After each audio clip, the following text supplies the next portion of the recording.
All right, what's going on, guys? This is Rob, and this is my birthday week. So happy birthday to myself. With the exception of the Thor video, which I technically already recorded, I'm just gonna be playing it low-key this week. We've got the Thor video, we got Beyond Omega level. I'm just gonna relax this week, work on some stuff around the house, probably wash my car, make some videos on Geek Culture Explain. Gonna be pretty straightforward and pretty chill. So we're gonna be doing Dark Ages this week, and this story is amazing. God, I absolutely love this story because it's a new cosmic entity in Marvel Comics. Plus, it's cool. I think you guys are really gonna dig it. So what this does here is this initially picks up in New Jersey. Why everybody's hanging out in New Jersey, I'll never fully understand.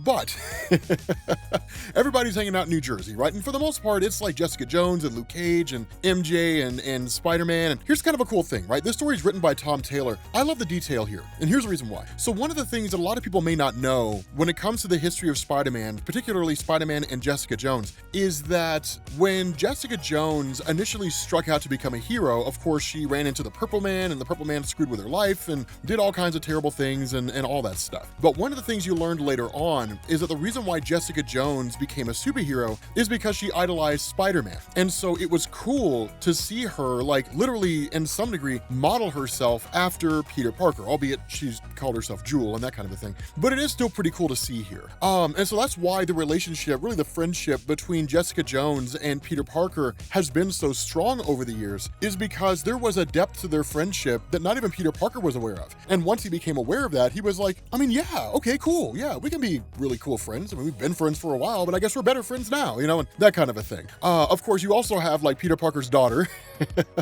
Him and Mary Jane Watson are together in this alternate reality. And they have a little girl, and she's kind of doing her thing and learning her powers and all that kind of stuff. But then suddenly, everybody's spider sense goes off. Now, the way it's explained here by Peter Parker, because this whole story is largely given to us by way of a monologue, but you also get dialogue between the individual characters. Peter Parker says that like the spiders were the ones who felt it first. Now, it makes the most sense here. And this is one of the other reasons why I love this, is because you would expect all the spiders to feel it first, just because of the fact that the spider sense warns them of impending danger and is kind of an early alert system, which is really one of the only reasons why anyone in the Spider-Man community is able to fight on the level that they do against the kind of foes that they face off against. Otherwise, they would just be killed pretty quickly, and there wouldn't really be much going on there. But the thing about this is that it's not really the fact that their spider sense goes off, it's the extreme degree to which they feel it. And that's what really freaks out Peter Parker, is because he's like, the only time that I've ever really felt my spider sense go off this strong was when like Galactus was approaching Earth. But this was way worse than that, right? This is one of those things where it felt like Galactus was consuming the Earth, right? Destruction, the death of everything is impending. And so at this point, we switch over to Lunella Lafayette. Now, I'm still a little murky about Moon Girl, and here's the reason why. I have been reading comics forever. For so long. And as long as I've been alive, since her introduction and the point where she became really significant in any measurable way, Valeria Richards has always been the smartest kid in the Marvel Universe. More recently, it's Moon Girl. The reality here, though, is that I kind of like the shift, so I'm on the fence. On one hand, I like the change of Moon Girl being being like the new girl who's like the smartest girl in the universe. But at the same time, I'm so used to it being Valeria Richards. So I don't really know which way to go here. But regardless, right, Moon Girl, Devil Dinosaur, which I always loved the idea of Moon Girl and Devil Dinosaur. Her idea is, okay, she starts picking up on these patterns that nobody picks up on, right? It's one of the things that makes her one of the smartest people in the world. And in fact, it's kind of interesting because the way it's phrased here, the world's smartest person on her way to the Baxter Building to talk to the world's second smartest person, which that I will not accept. I will never accept that Reed Richards or Victor Von Doom are not trading places as the smartest person in the world. I'm sorry, I cannot, you know what, I probably could accept that given enough time. But regardless, it's not important. The other part of this is on the telepathic side, they start to pick up something, saying like the mind, like a mind has woken up in the earth and it's nothing like they've ever felt before. But while the spiders are sensing this and you know, Moon Girl is picking up on this and the telepaths are picking up on this, somebody else is picking up on this as well. And that's Apocalypse. And that was when this story won me over. I was a little unsure about it at first. I was like, I don't know if it's going to be good or not. And then it's just like Apocalypse just being menacing and doing Apocalypse stuff. And I was like, so like at that point, it was just a matter of seeing how the story unfolded. Spoiler alert, I read through this whole story in like an hour and a half. I blew through this whole thing. That's how much I loved it. That's how good it was. So it was phenomenal. But essentially everybody comes together at the Baxter Building, right? They come together to basically meet with Reed Richards. And the thing about this is that while they're discussing and while they're talking, these tremors are being felt. And that's where you have, and this is something I would love to read, actually, a team-up book between Moon Girl and Valeria Richards. But the two of them approach Reed, and Moon Girl kind of presents her findings. And she's like, here's the thing. She was like, the tremors are not consistent with tectonic plate shifts, right? The quakes are simply just too short. If this was something where like the earth was shifting, right, by some manner, by some situation, the tectonic plates of the earth were moving around. This is not something that happens quickly, right? They don't move super fast. They don't jolt in that way, right? Plate tectonic shifts create a lasting earthquake feeling, right? I mean, what they're experiencing is literally somebody pounding on a door. And that's what Moon Girl says, is like, we're being attacked from inside the earth. And that's when Valeria is like, I think the world is ending. Now, at that point, you get the obligatory Watcher appears, yes, the world is ending, that kind of thing, you know, which is not necessarily as impactful as it used to be. For those of you guys who are new to Marvel Comics, there was a time when this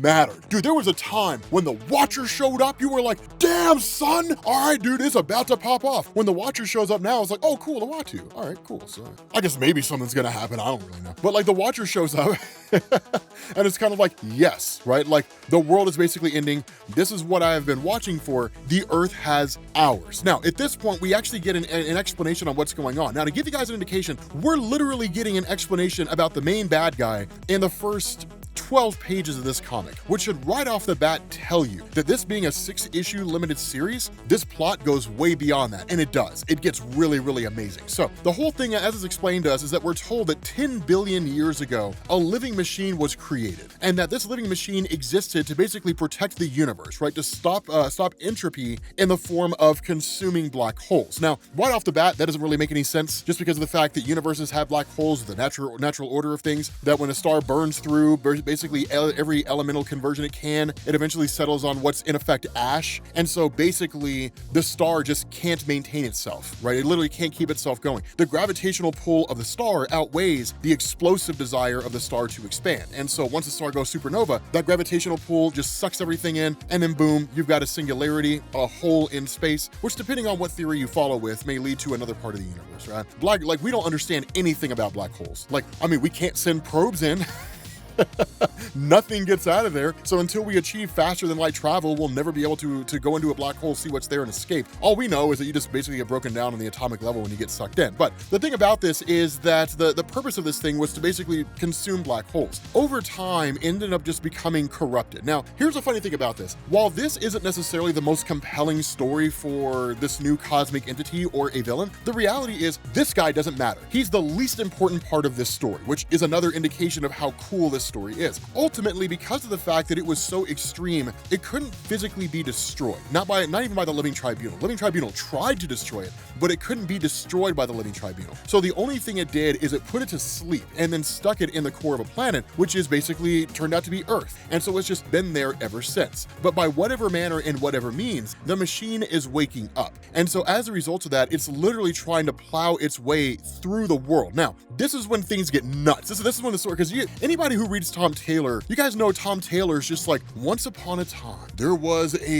universe, and in this universe there was Earth, and there were superheroes, and some bad things were happening. And so the superheroes came together, and then they all died, and then bad things happened, and the world exploded, and this and this and this and this. That's how Tom Taylor writes, right? That's how Tom Taylor does things. It's just, it goes from 0 to 60 in the blink of an eye, and that's exactly what happens here. So what they end up doing is they basically form what's basically a strike team, right? Now the Vision has chosen a living machine to fight a living machine. The Scarlet Witch is chosen because of her ability to reshape reality and basically fight against a being who could unmake reality. And then Doctor Strange was chosen because apparently he's a pinnacle of technology. And then the Invisible Woman to protect everybody from the heat of the Earth's core. Ben Grimm is chosen because if the thing needs to be punched, Ben Grimm is probably the best person to do it, which I would argue would probably be the Hulk. But following this, they all basically travel to the Earth's core and they encounter the Unmaker, right? This machine that's literally just trying to punch its way out. And so initially, it totally ignores them in the same way you would expect it to, right? That like a cosmic entity wouldn't really care about regular beings here. The other part of this though is that we actually end up switching over to Wakanda. Now remember, remember, Wakanda is built on the Great Mound, right? All that vibranium, which basically absorbs impact. And so because of that,